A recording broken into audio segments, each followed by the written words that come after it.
Hello বন্ধুরা, কেমন আছেন সবাই? নিশ্চয়ই ভালো। আজকে আমরা গোপন রহস্য ফাঁস করে দিব। তাতালে কেন ভালো ঝালাই ধরে না, এর সমাধান একদম প্র্যাকটিক্যালভাবে ভিডিও সহকারে দেখিয়ে দেব। এছাড়াও থাকছে তাতালের সঠিক নাম কি, তাতালের গোপন কিছু টিপস, তাতাল ব্যবহারের সঠিক নিয়ম ও ব্যবহার, কি করলে ভালো মানের ঝালাই হবে। তাহলে চলুন ভিডিওটি শুরু করি। হ্যাঁ ভিউয়ার্স, যে সোল্ডারিং আয়রন বা তাতাল আপনারা দেখতে পাচ্ছেন, এর ইন্টারন্যাশনাল নাম হচ্ছে সোল্ডারিং আয়রন। এইভাবেই আমরা বাজারে পেয়ে থাকি। তো দেখুন, এখানে একটা নতুন একটা ভালো মানের একটা সোল্ডারিং আয়রন আছে। এছাড়াও বিভিন্ন রকমের সোল্ডারিং আয়রন আপনারা ক্রয় করেন, কিন্তু ক্রয় করার পরবর্তীতে আপনারা একটা সমস্যায় পড়ে যান। যত ভালো আয়রনে আপনারা ক্রয় করেন, কিছুদিন পরে আপনাদের সোল্ডারিং আয়রনে ভালোভাবে ঝালাই ধরে না, রাং গোল গোল হয়ে পড়ে যায়। অনেক হিট হয় সোল্ডারিং আয়রন, কিন্তু আসলে ভালো ঝালাই ধরতেই চায় না। সামনে বিট কালো হয়ে যায়, একদম অনেক ঘষে পরিষ্কার করতে হয়। তো এই সমস্যার সমাধানের জন্য আজকের এই ভিডিওটা। তাই আজকের ভিডিওটা দয়া করে না টেনে সম্পূর্ণ দেখবেন। তাহলে অবশ্যই সারা রাত যদি আপনারা ইলেকট্রনিক্সের কাজ করেন, সারা রাত ঝালাই করেন, অবশ্যই কোনো সমস্যা হবে না। তো দেখুন, আমার হাতে একটা বিট আছে। এইটাই হচ্ছে আসল গোপন রহস্য ফাঁস। তো আমরা যখন ইলেকট্রনিক্স দোকান থেকে সোল্ডারিং আয়রন ক্রয় করি, সাথে সাথে আপনারা করবেন কি, নতুন একটা সোল্ডারিং আয়রনের বিট ক্রয় করবেন ঠিক এই রকম।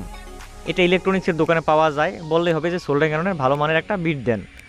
তো এইরকম বিট 40 থেকে 60 টাকার মতো নেবে আপনাদের কাছ থেকে। এর পরবর্তীতে আপনারা যেটা করবেন, এটা সুন্দর করে খুলে নতুন বিটটা কানেকশন করে দিবেন। স্ক্রু দুইটা সুন্দর করে টাইট করে নেবেন, তাহলে আমাদের কাজ একদম কমপ্লিট। অবশ্যই যদি টিপসগুলো আপনারা ফলো করেন, তাহলে আপনারা আজ থেকে সুন্দরভাবে ঝালাই করতে পারবেন সারা সময়ের জন্য, আর অনেক দীর্ঘস্থায়ী ঝালাই হবে। তো টিপসগুলো সবাই শুনেন, খেয়াল করেন। তো প্রথমে আপনারা যে সোল্ডারিং আয়রনটা আপনারা ক্রয় করবেন, ওই সোল্ডারিং আয়রনের প্রথম নম্বর হচ্ছে আপনারা বিটটা চেঞ্জ করবেন। তার পরবর্তীতে সোল্ডারিং আয়রনটা আপনারা যেটা করবেন, অবশ্যই প্রথমে আপনারা কারেন্টে হিট দেবেন। প্রথম হিট দেওয়ার সাথে সাথে আমরা ভিডিও সহকারে আপনাদেরকে দেখিয়ে দিচ্ছি। দেখুন, প্রথমে আপনারা কারেন্টের লাইনে হিট দেবেন।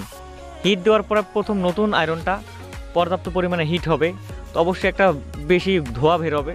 আপনারা ভাবতে পারেন যে কোনো সমস্যা, আসলে এটা কোনো সমস্যা না। প্রত্যেকটা নতুন সোল্ডারিং আয়রন এরকম ধোঁয়া বের হয়।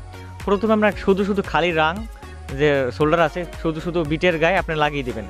এই প্রথমে যে আপনারা যে বিটে যে সোল্ডারিং আয়রন অথবা রাং গলিয়ে লাগিয়ে দিচ্ছেন, এই রাংটাই সারা সময় থাকবে, এর উপরেই সবসময় রাং পড়বে।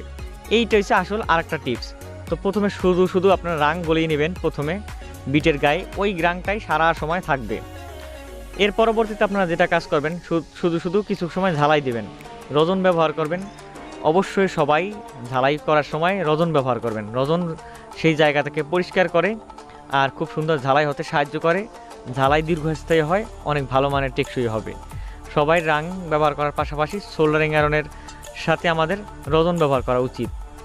আর সোল্ডারিং আয়রন পর্যাপ্ত পরিমাণে হিট না হলে অবশ্যই আপনারা কাজ করবেন না। পর্যাপ্ত পরিমাণে হিট হবে আর ভালো মানের রাং রজন ব্যবহার করবেন, তাহলে খুব সুন্দর ঝালাই হবে।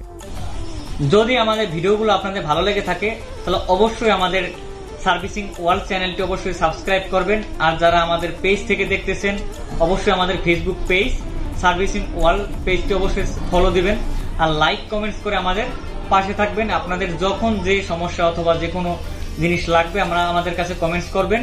আমরা অবশ্যই সেই রকম ভিডিও আপনাদেরকে উপহার দেওয়ার চেষ্টা করব। তো চলে যাচ্ছি আজকের মতে, আবার কোনোদিন দেখা হবে। ধন্যবাদ সবাইকে।